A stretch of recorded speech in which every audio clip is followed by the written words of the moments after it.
Good evening. Welcome back. It has been a minute since we've talked. Real quick, it was a long week. I got stuck in a snowstorm at work, slept very little, worked a whole lot, so I was not in the mood to be all sorts of communicative and send a message out there to the world and what have you. So, it's Saturday night, December 19th, 2020. It's my Friday, as you know. Let's talk. Executive orders, martial law, and secession. Those seems to be the topic du jour. So I might as well dip my toe in that water, right? Everybody else is doing it, all the cool kids are talking about it. So let me lend my own machete to that intellectual thicket, if you will. So based on a 2018 executive order that allows the current president to take control of the elections if there are certain things that go on and declare a state of martial law and hold new elections when he feels those issues are cleared up, there's a lot of people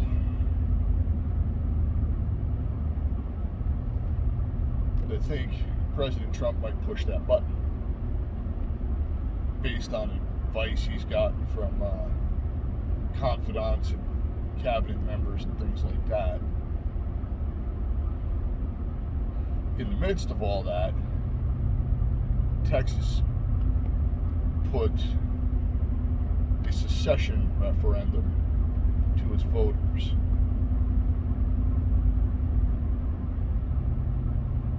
There's a whole lot going on.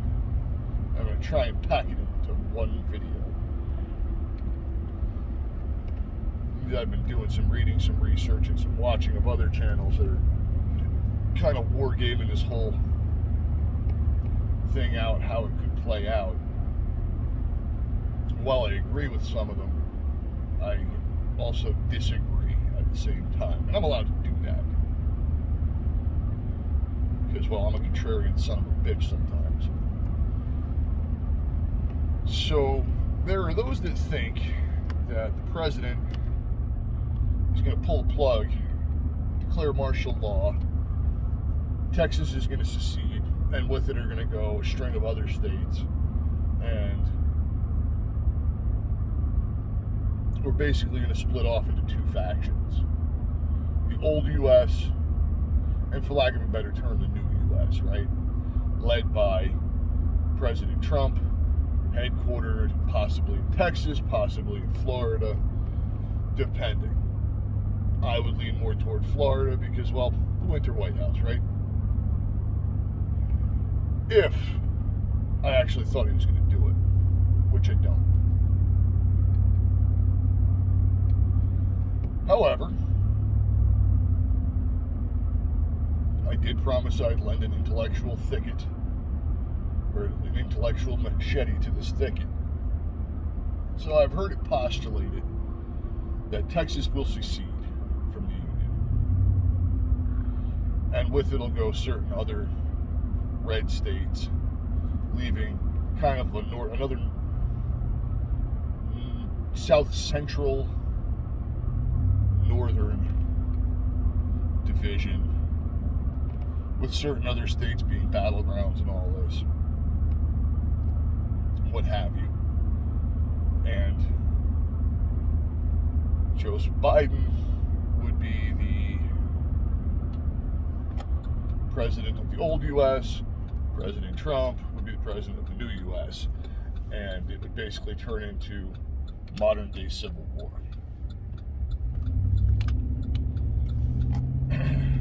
Centered around the most recent election and things that probably went on.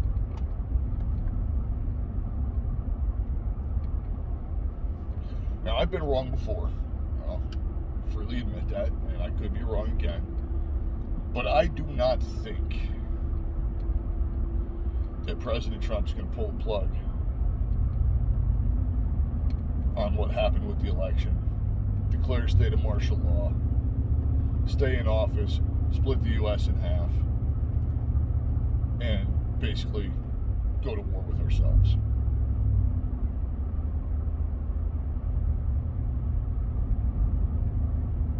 That's, in a nutshell, what people are saying they think is going to happen in wargaming. And they're saying, the people in the North are the liberal states, they'll stay with the old U.S.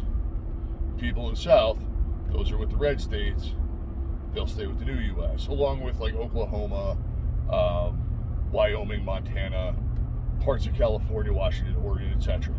Right? Here's the problem with that.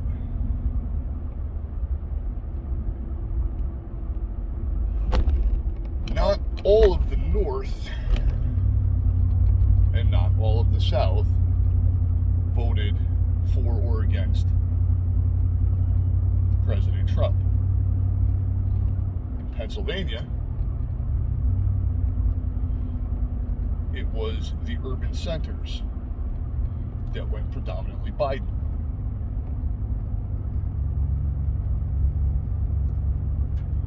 Just like in the rest of the country, where 80% of the counties were predominantly Trump. So, to say that the nation would split along state lines, per se, is an incorrect postulation. I think you'd have pockets of partisan insurgency throughout the country for or against one side or the other, right?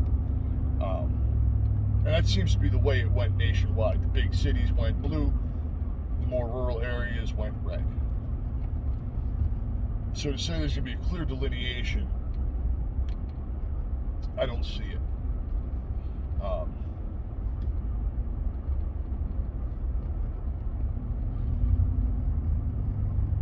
But more importantly, I don't see the current president doing that. I don't think, as it stands, he wants to be remembered as the president that started the Second American Civil War. Granted, as it stands, I do believe the powers that be will do everything they can to erase the man from history. But I don't think the one thing he does want to be remembered for is splitting the country in half and starting a military conflict within it.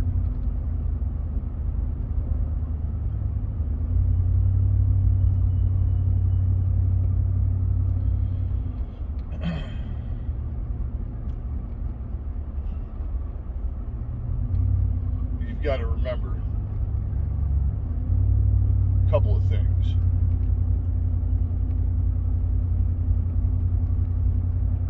The military took an oath to obey the orders of the Commander-in-Chief, as well as to support and defend the Constitution. Now, given that, if you have a presidency in exile, who is the legitimate Commander-in-Chief? I think you could have an interesting split amongst factions of the military, much like you did during the 1861 Civil War.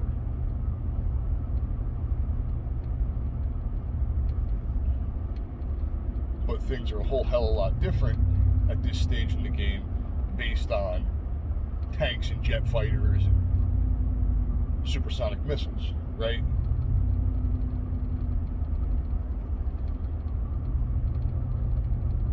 So even if an infantry division decides, hey, we're going to go with the secession movement, let's say 2 armored divisions say, no, you're not. Infantry versus tank doesn't work out too well. Now, that's not to say something like hey, I'm a jet pilot and I'm all for secession. We're going up on this training mission. I'm just going to fly to a friendly airbase, right? It's a little easier to... Can't believe I'm saying this. It's a little easier to steal a jet in that aspect than a tank. I mean, you can't just drive it down the highway. And there are various different types of bases of military operation throughout the country. But what happens when you get a base in the new U.S. that's loyal to the old U.S., right? What do you do then?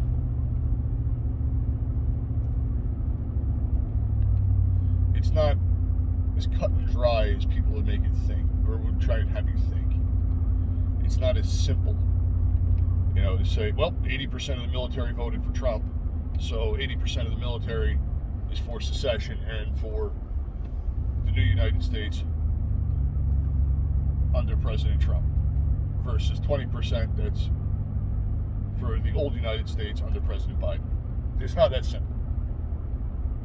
Again, I've said I was wrong in the past, and I could be wrong again, and I'll eat crow if I'm wrong, but it's not that simple.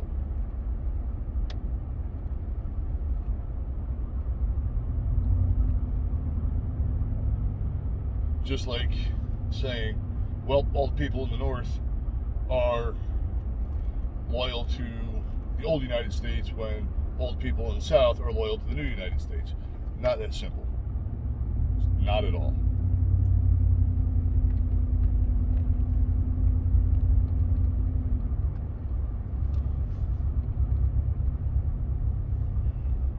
So,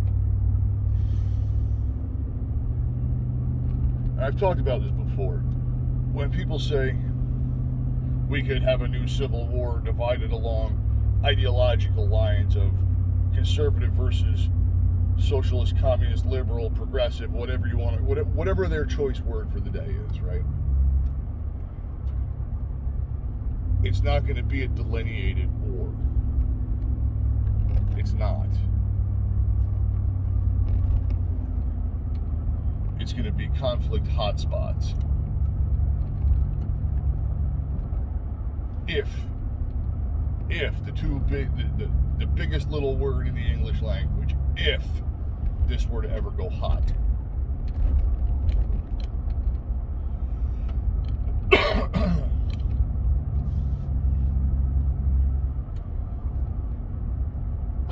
There's not going to be a delineated battle line. There's not going to be a delineated boundary. It is going to be a war for the control of the country, not a war to make a new country.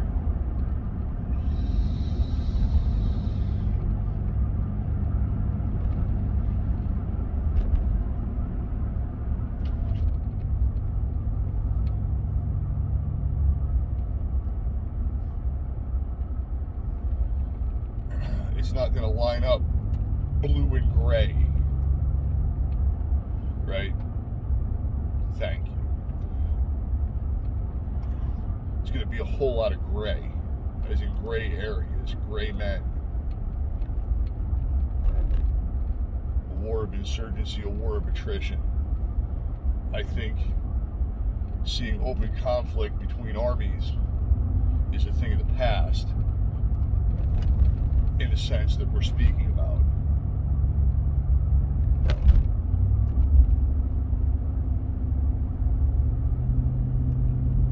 Now, is it possible that a Texas secession could cause other states to say, yeah, me too, and join in and spark it off?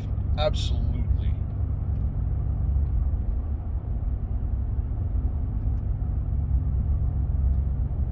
But to say, hey, we're going to give up on a whole portion of the population because they're an occupied territory, I think you're walking away from some good partisans. And I don't mean partisans in a party sense, in the sense of a political party, right?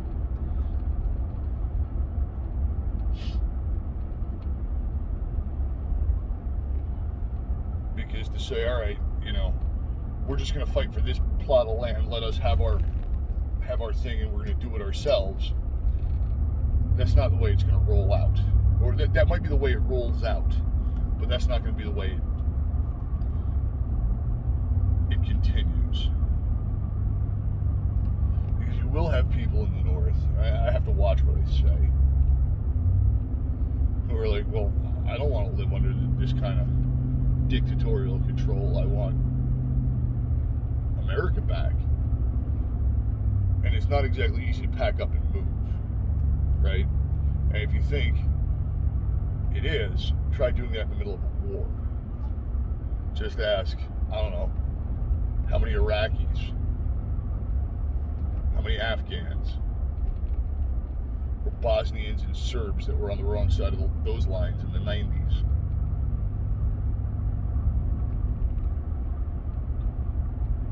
Or better yet, forget a hot war. Find somebody that's been around long enough and immigrated to this country that lived in East Germany. Ask him how easy it was to just walk out of East Germany because, well, I want to go over there where it's free. No, it's not the way it's going to work.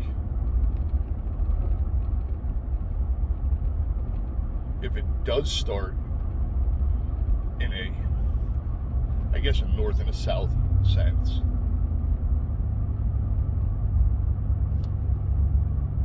it will morph into a hotspot pocket of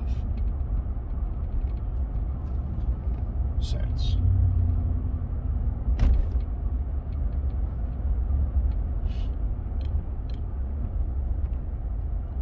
And it won't be a traditional conflict like everybody glorifies and glamorizes and believes it will.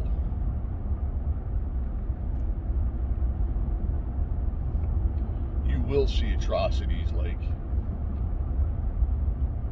militaries dragging people who are suspected of being insurgents out of their houses and shooting them in the street to teach a lesson, because that's what happens in civil wars.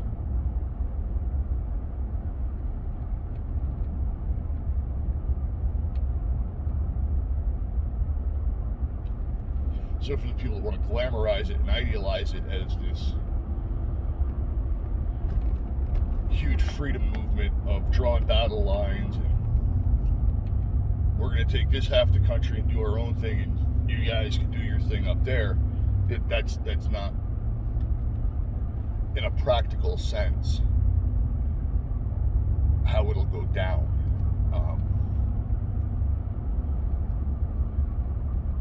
You can't judge a 21st century conflict by 19th century standards, or hold a 21st century conflict to 19th century standards. That's how World War I turned into a stalemate, right? They tried using 19th century tactics against 20th century weapons, two armies meeting on an open field, and then Karl Maxim invented the machine gun and said, nope, that ain't happening.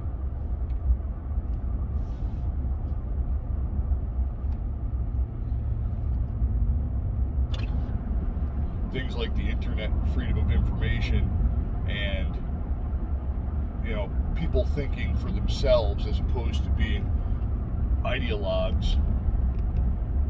I was going to say, well, hey, I'm in Pennsylvania. That's up north in commie land. I don't want commie land.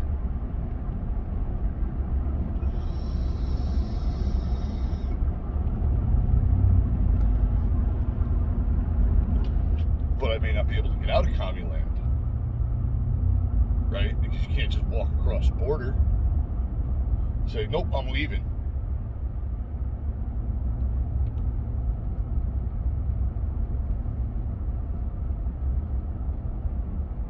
So then it becomes, well, we don't want to be commie land.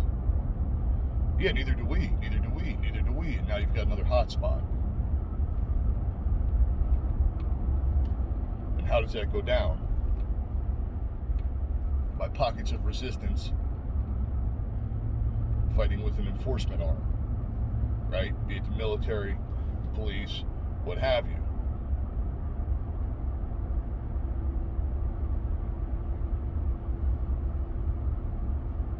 Now, that's another one. lot of people like to get on here and be like, well, law enforcement better get in line and get on the side of freedom and like, instead of talking shit through the internet, ask a question.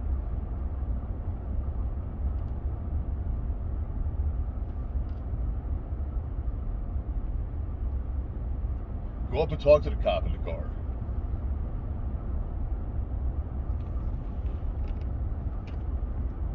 I put myself out there. You know where I stand. Oh, we'll get to where the finale of my stance in a minute. But instead of talking shit on the internet, right? Get to know the people that you're talking shit about. You might be surprised at what you find out. Now, the finale of that, the oath of enlistment to obey the orders of the commander-in-chief. Right? That's part of the oath of enlistment. Well, I think you know where I stand on this one too, but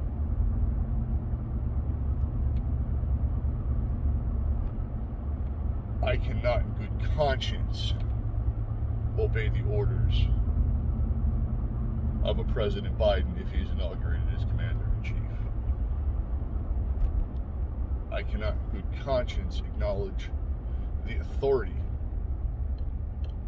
of a President Biden or President Harris, for that matter, if he or she is inaugurated as commander-in-chief.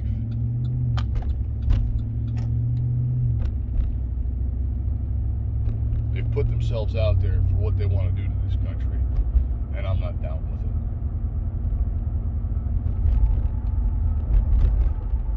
it. Anyway, see if sets some mind at ease or gets me in trouble or what have you. Be safe, watch your six. Out for now.